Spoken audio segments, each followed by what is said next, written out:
কেন চাই না স্যার?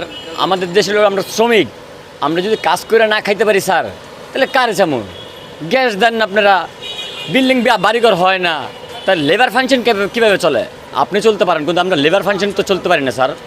আগেই দেখতে হবে দেশের শ্রমিক যদি দেশে ঠিক না থাকে, আমি আর আপনি কখনো ঠিক থাকতে পারবো না। তাহলে এই দেশের আমার কাউকে প্রয়োজন দরকারও পড়ে না। স্বাধীন দেশ আমরা এইভাবে চলতে পারবো। কারণ বিশ্বস্ত স্যার লোক দরকার। যে পানিটার ভিতরে ভেজাল চলে, সাধারণ আপনার পানি দেখাইলাম, পানির ভিতরে ভেজাল, আর মানুষের ভিতরে কত রকমের ভেজাল। এই দেশে দরকার হলে প্রেসিডেন্ট মূর্খ, গন্ড মূর্খ লাগবে, শিক্ষিত হলে আর দেশ চলবে না স্যার।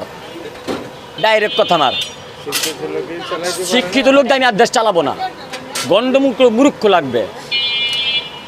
দিস ইজ মাই এডে ওয়ার্ডার, রেডে কল। পুরো নারায়ণগঞ্জ এমনি বলি, আর এখন এনে বলছে এমনি।